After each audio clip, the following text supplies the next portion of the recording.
Hello friends, இன்றைக்கி நம்ம இந்த வீடியோவில் எக்லெஸ் பனானா வால்நட் கேக் எப்படி பண்ணுறதுன்னு பார்க்கலாம். இன்றைக்கி வந்து 1/2 kg மெஷர்மெண்ட்டில் நம்ம பண்ண போகிறோம். அதுக்காக நான் வந்து பார்த்திங்கன்னா 6 inch கேக் பேன் எடுத்திருக்கேன். ஃபஸ்ட்டு வந்து இந்த கேக் பேனில் அடியில் வந்து பட்டர் ஷீட் போட்டு நம்ம லைனிங் பண்ணி எடுத்துக்கலாம். அடுத்ததாக 200 கிராம் சர்க்கரை எடுத்து அதை வந்து பவுடர் பண்ணி எடுத்து வச்சுக்கோங்க. 200 கிராம் அப்படிங்கிறது 1 கப் அளவுக்கு இருக்கும். இப்போ நம்ம ட்ரை இன்க்ரீடியன்ஸ்லாம் சலிச்சு எடுத்து வச்சிடலாம். 1 கப் மைதா மாவு எடுத்திருக்கேன். 130 கிராம் அளவுக்கு எடுத்திருக்கேன். இது கூடவே 1 teaspoon baking powder, 1/2 teaspoon baking soda சேர்த்து நல்லா மிக்ஸ் பண்ணி சலிச்சு எடுத்து வச்சுருங்க. இந்த மாதிரி சலித்த பிறகு இதை வந்து விஸ்க வச்சு நல்லா ஒரு டைம் மிக்ஸ் பண்ணி எடுத்து வச்சுருங்க. அடுத்ததாக இந்த பனானா வால்நட் கேக்குக்கு ஃபஸ்ட்டு வந்து நம்ம ஒரு அகலமான பவுலில் 2 பனானா எடுத்திருக்கேன்.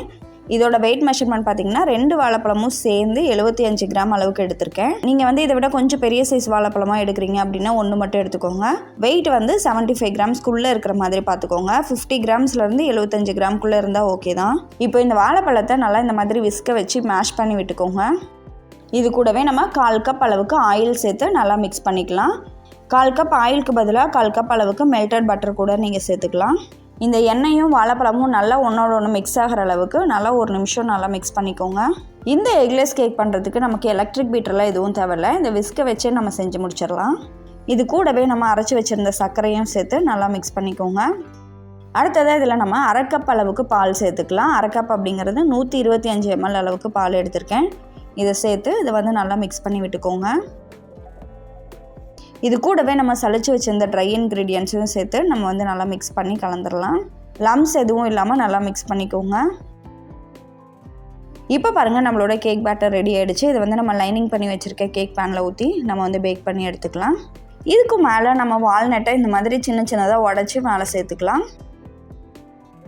நான் வந்து இன்றைக்கி ஏர் ஃப்ரையரில் தான் பேக் பண்ண போகிறேன். நான் வந்து ஏற்கனவே ஏர் ஃப்ரையரை 180 டிகிரி செல்சியஸில் 5 நிமிஷம் ப்ரீ ஹீட் பண்ணி வச்சுருக்கேன்.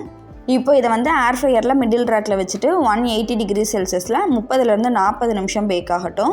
இந்த ஏர் ஃப்ரையர் பார்த்திங்கன்னா அகாரோவில் எலைட் மாடல். இந்த ஏர் ஃப்ரையரோட கெப்பாசிட்டி வந்து 14.5 லிட்டர்.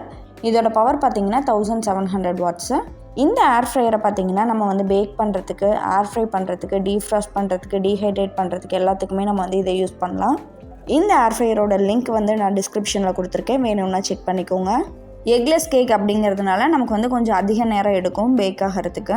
சப்போஸ் நீங்கள் வந்து 6 inch பேனுக்கு பதிலாக 7 inch இல்லைனா 8 inch பேன் எடுக்கிறீங்க அப்படின்னா பேக்கிங் டைம் கொஞ்சம் கம்மியாகும். 40 நிமிஷம் அப்படிங்கிறது 30 நிமிஷத்துலேயே பேக் ஆகிடும். இடையில ஒரு டைம் ஓப்பன் பண்ணி மிடில் ரேக்கில் வச்சுருந்த கேக் பேட்டர் எடுத்து பாட்டம் ரேக்கில் மட்டும் வச்சுக்க போகிறேன். 10 minutes மட்டும் மிடில் ரேக்கில் வச்சு பேக் பண்ணிவிட்டு அதுக்கப்புறமா பாட்டம் ரேக்கில் மாற்றிக்கோங்க. சப்போஸ் நீங்கள் வந்து இந்த கேக்கை ஓடிஜியில் பண்ணுறீங்க அப்படின்னா மிடில் ரேக்லேயே வச்சுக்கோங்க. ஏர் ஃப்ரையரில் பண்ணுறீங்க அப்படின்னா மட்டும் மிடில் ரேக்கில் வந்து ஒரு 10 நிமிஷம் பேக் பண்ணிவிட்டு மீதி இருக்கக்கூடிய டைமிங்கில் நம்ம வந்து பாட்டம் ரேக்கில் மாற்றிக்கலாம். இப்போ பாருங்கள், நம்மளோட பனானா வால்நட் கேக் சூப்பராக ரெடி ஆகிடுச்சு. இந்த கேக் பார்த்திங்கன்னா நம்ம நார்மல் ஸ்பாஞ்ச் கேக் மாதிரி ரொம்ப சாஃப்டாக இருக்காது, கொஞ்சம் டென்ஸாகவும் மாய்ஸ்டாகவும் தான் இருக்கும். நீங்களும் கண்டிப்பாக ட்ரை பண்ணி பார்த்துட்டு உங்களோட ஃபீட்பேக்கை கமெண்ட்டில் சொல்லுங்கள்.